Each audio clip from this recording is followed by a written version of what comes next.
അതിർത്തിയിൽ സംഘർഷം രൂക്ഷമായിരിക്കെ ഒരു പ്രധാനപ്പെട്ട വാർത്ത നമ്മളെ തേടിയെത്തുകയാണ്. ഇന്ത്യ പാകിസ്ഥാനെ തകർത്ത് തരിപ്പണമാക്കുന്നതിന് വേണ്ടി അതിർത്തിയിൽ ജാമറുകൾ വിന്യസിച്ചതായിട്ടുള്ള വാർത്തകളാണ് വരുന്നത്. പാകിസ്ഥാൻ ഉപയോഗിക്കുന്ന, പ്രത്യേകിച്ച് പാകിസ്ഥാൻ വ്യോമസേന ഉപയോഗിക്കുന്ന നാവിഗേഷൻ സിസ്റ്റത്തെ തടസ്സപ്പെടുത്തുന്നതിന് വേണ്ടിയുള്ള ജാമറുകളാണ് ഇപ്പോൾ ഇന്ത്യ അതിർത്തിയിൽ പ്രത്യേകിച്ച് വിന്യസിച്ചിരിക്കുന്നത്. ഇന്ത്യയുടെ പ്രത്യേകിച്ച് ജമ്മു ആൻഡ് കാശ്മീരിന്റെ പടിഞ്ഞാറൻ ഭാഗങ്ങളിൽ, പാകിസ്ഥാന്റെ പടിഞ്ഞാറൻ ഭാഗങ്ങളിലായിട്ടാണ് ഇത് ഇന്ത്യ വിന്യസിച്ചതായിട്ടുള്ള റിപ്പോർട്ടുകളാണ് ഇപ്പോൾ പുറത്തു വന്നിരിക്കുന്നത്.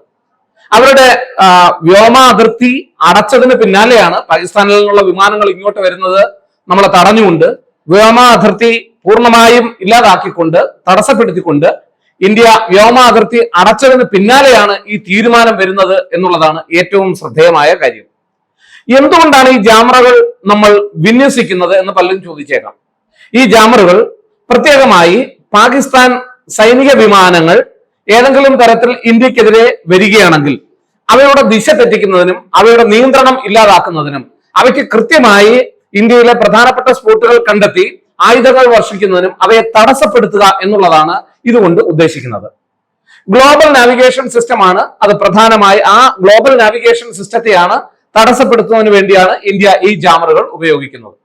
അമേരിക്കയുടെ GPS സംവിധാനം, റഷ്യയുടെ ഗ്ലോനോസ് സംവിധാനം, അതുപോലെ തന്നെ ചൈനയുടെ ബീഡോ, ഇങ്ങനെ 3 തരത്തിലുള്ള നാവിഗേഷൻ സിസ്റ്റം പാകിസ്ഥാൻ ഉപയോഗിക്കുന്നതായി റിപ്പോർട്ടുകളുണ്ട്.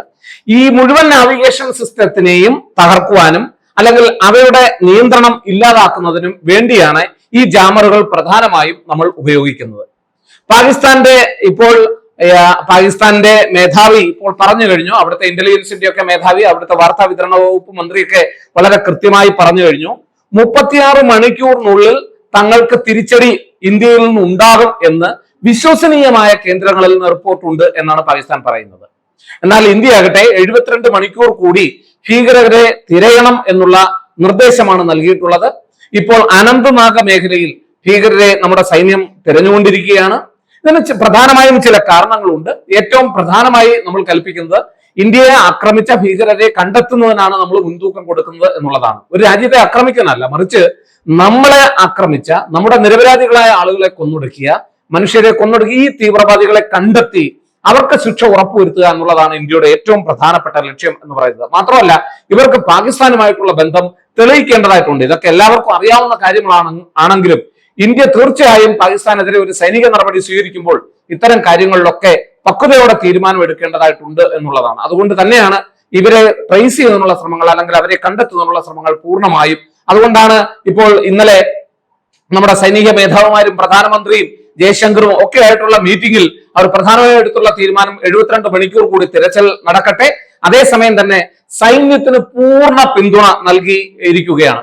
ഇപ്പൊ നമ്മൾ ഈ ജാമർ സംവിധാനം ഉപയോഗിക്കുക വഴി നമ്മൾ ലക്ഷ്യമിടുന്നത്, ആദ്യം നമ്മൾ പാകിസ്ഥാന്റെ വ്യോമാതിർത്തി അടച്ചു, അതിനുശേഷം ജാമർ സംവിധാനം നമ്മൾ നാവികസേനയ്ക്കെതിരെ ഉപയോഗിക്കുന്നു എന്നുള്ളതാണ്. ഈ സംവിധാനം ഉപയോഗപ്പെടുത്തുക വഴി പ്രധാനമായും പാകിസ്ഥാൻ ഏത് തരത്തിലുള്ള വ്യോമ നീക്കവും തടയുക എന്നുള്ളതാണ് ഇന്ത്യ ഉദ്ദേശിക്കുന്നത്. ഇപ്പൊ നമ്മൾ അവരുടെ പ്രധാനപ്പെട്ട വ്യോമാതിർത്തി അടച്ചു കഴിഞ്ഞു, മുഴുവൻ വ്യോമാതിർത്തി അടച്ചു കഴിഞ്ഞു. പാകിസ്ഥാനിലുള്ള കംപ്ലീറ്റ് ആയിട്ടുള്ള വ്യോമാതിർത്തി നമ്മൾ അടച്ചിരിക്കുകയാണ്. അതിന്റെ അർത്ഥം മറ്റ് രാജ്യങ്ങളിലുള്ള വിമാനങ്ങൾക്കൊന്നും ഇവിടെ വരാൻ കഴിയില്ല, അല്ലെങ്കിൽ പാകിസ്ഥാൻ വഴി വരുന്ന വിമാനങ്ങൾക്ക് വരാൻ കഴിയില്ല എന്നുള്ളതല്ല. പാകിസ്ഥാനിൽ നിന്ന് ഒറിജിനേറ്റ് ചെയ്യുന്ന, അല്ല പാകിസ്ഥാൻ കമ്പനികളുടെ നിയന്ത്രണത്തിലുള്ള, പാകിസ്ഥാൻ സർക്കാരിന്റെ നിയന്ത്രണത്തിലുള്ള ഇത്തരത്തിലുള്ള കമ്പനികൾ പാകിസ്ഥാനിലുള്ള പ്രധാനമായി ഇന്ത്യയിലേക്ക് എത്തുന്ന, അതേസമയം മറ്റേതെങ്കിലും രാജ്യങ്ങളുടെ വിമാനങ്ങൾ പാകിസ്ഥാൻ വഴി വരികയാണെങ്കിൽ അവയ്ക്ക് ഇന്ത്യയിലേക്ക് വരുന്നുള്ള അനുമതിയുണ്ട്. എന്നാൽ പാകിസ്ഥാനിൽ നിന്ന് ഓപ്പറേറ്റ് ചെയ്യുന്നതോ പാകിസ്ഥാന്റെ നിയന്ത്രണത്തിലുള്ളതോ ആയിട്ടുള്ള ഒരൊറ്റ വിമാനങ്ങളും ഇന്ത്യയിലേക്ക് കടക്കാൻ പാടില്ല എന്നുള്ള ശക്തമായ നിർദ്ദേശം ഇന്ത്യ നൽകി കഴിഞ്ഞു. അതിനോടൊപ്പം തന്നെയാണ് ഇന്ത്യ ഈ ജാമർ സംവിധാനവും ഉപയോഗിച്ചത് എന്ന് പറയുന്നത്.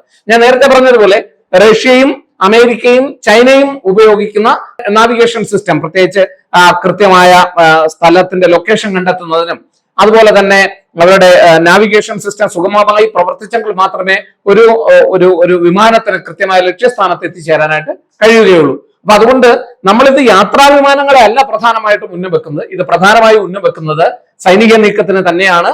പ്രത്യേകിച്ച് പാകിസ്ഥാനിൽ നിന്നുള്ള ഏതെങ്കിലും തരത്തിലുള്ള സൈനിക നീക്കം ഉണ്ടായാൽ അതിനെ ഛിന്ന ഭിന്നമാക്കുന്നതിന് വേണ്ടിയാണ്. ചുരുക്കി പറഞ്ഞാൽ നിരന്തരമായി ഇന്ത്യക്കെതിരെ ആണവ ഭീഷണി മുഴക്കിക്കൊണ്ടിരിക്കുന്ന പാകിസ്ഥാൻ തുടക്കത്തിൽ തന്നെ പതറുകയാണ്. ഇന്ത്യയുടെ ഓരോ നീക്കവും പാകിസ്ഥാനെ വളരെ അപകടപ്പെടുത്തുന്നതാണ്. ഇപ്പോൾ നമ്മൾ തിരിച്ചടി നൽകും എന്ന് ഉറപ്പായിട്ടുള്ള പ്രസ്താവനകൾ നടത്തിക്കഴിഞ്ഞു. അതിനുവേണ്ടിയുള്ള ശ്രമങ്ങൾ നടത്തുകയാണ്. ഗത്യന്തരമില്ലാതെ പാകിസ്ഥാനിൽ നിന്ന് സൈനിക മേധാവി, ഇപ്പൊ ഇടയ്ക്ക് 2-3 ദിവസമായിട്ട് അവിടുത്തെ സൈനിക മേധാവി പാകിസ്ഥാനിൽ ഉണ്ടോ എന്ന് പോലും അറിയാൻ വയ്യാത്ത സ്ഥിതിയായിരുന്നു. അതല്ല, അദ്ദേഹം ഇവിടൊക്കെ ഉണ്ട്. പാകിസ്ഥാനിൽ നിന്ന് ചില മാധ്യമങ്ങളും ഒക്കെ റിപ്പോർട്ട് ചെയ്യുന്നുണ്ട്. അവർ അവരുടേതായിട്ടുള്ള ബന്ധുക്കളെയും ഭാര്യയെയും മക്കളെയും ഒക്കെ സുരക്ഷിത സ്ഥാനങ്ങളിലേക്ക് മാറ്റുവാൻ അമേരിക്കയുടെ പട്ടാള മേധാവിയും അതുപോലെ തന്നെ അവിടുത്തെ രാഷ്ട്രീയ നേതാക്കന്മാരും ശ്രമിക്കുകയാണ്. അവരൊക്കെ നെട്ടോട്ടം ഓടുകയാണ് ഇന്ത്യയുടെ മുന്നോട്ടുള്ള പോക്കൽ. പ്രത്യേകിച്ച് ഇന്ത്യ തിരിച്ചടി നൽകുമെന്നുള്ള ഇന്ത്യയുടെ ഉറച്ച ശബ്ദത്തിൽ അവര് ഏതാണ്ട് ഭയന്നിരിക്കുകയാണ്. അതുപോലെ തന്നെ മറ്റൊരു ശ്രദ്ധേയമായിട്ടുള്ള കാര്യമാണ്, നമ്മൾ അവരുടെ വ്യോമാതിർത്തി അടച്ചപ്പോൾ അവർക്കുണ്ടായിട്ടുള്ള നഷ്ടം. പല സ്ഥലങ്ങളിലേക്കും 4-5 മണിക്കൂർ വൈകിയാണ് എത്തേണ്ടുന്ന വിമാനങ്ങൾ പലതും റദ്ദാക്കുന്നു, പലതും ചുറ്റിക്കറങ്ങി ചൈന വഴിയൊക്കെ പോകുമ്പോൾ അവർക്ക് വളരെ വലിയ നഷ്ടമാണ് ഉണ്ടാകുന്നത്. അപ്പൊ അതുകൊണ്ട് തന്നെ പാകിസ്ഥാൻ പലതരത്തിൽ, അപ്പൊ ഇന്ത്യ പാകിസ്ഥാനെതിരെ നിയന്ത്രണങ്ങൾ ഏർപ്പെടുത്തുന്നത് ആലോചിക്കുക. ഒട്ടും മനുഷ്യത്വഹീനമായി എവിടെയെങ്കിലും ആക്രമണം നടത്തി കുറച്ച് നിരപരാധികളെ കൊന്നെടുക്കുക എന്നുള്ളതല്ല പാകിസ്ഥാനെ പോലെ ഇന്ത്യ ലക്ഷ്യം ഇടുന്നത്. മറിച്ച് പാകിസ്ഥാനെ മുഴുവൻ സമ്മർദ്ദത്തിൽ കൊണ്ടുവന്ന് അവർ ചെയ്യുന്ന തെറ്റിന്റെ ആഴം മനസ്സിലാക്കിക്കൊണ്ട് ഇനി ഇങ്ങനെ ഒരു തെറ്റ് ആവർത്തിക്കാതിരിക്കുവാനുള്ള നടപടികളാണ് ഇന്ത്യ ചെയ്യുന്നത്. മാത്രമല്ല, സൈനികമായിട്ടുള്ള മറുപടി മാത്രമല്ല, ഇന്ത്യക്ക് ഒട്ടേറെ കാര്യങ്ങൾ ചെയ്യാൻ കഴിയുമെന്ന് പാകിസ്ഥാനെ ബോധ്യപ്പെടുത്തി കൊടുക്കുകയാണ്. ഇതൊക്കെ പാകിസ്ഥാനായിരുന്നെങ്കിൽ മുമ്പേ ഇന്ത്യക്കെതിരെ ചെയ്യുമായിരുന്നു. എന്നാൽ ഇന്ത്യ ഇതൊക്കെ അവിടുത്തെ ജനങ്ങളെ ഉദ്ദേശിച്ച് ഇന്ത്യ മാനുഷിക പരിഗണന വെച്ചുകൊണ്ട് ഇത്രയും നാൾ പാകിസ്ഥാന് നൽകിയിരുന്ന സൗജന്യങ്ങൾ ഞങ്ങളിത് ഇല്ലാതാക്കുന്നു എന്നുള്ള സൂചനയാണ് ഇതിനോടകം നൽകുന്നത്. ഇപ്പൊ ജാമർ സംവിധാനം ഉപയോഗിക്കുക എന്ന് പറയുമ്പോൾ അതൊരിക്കലും അവിടുത്തെ ജനങ്ങളെ ഉന്നമിച്ചുകൊണ്ടല്ല.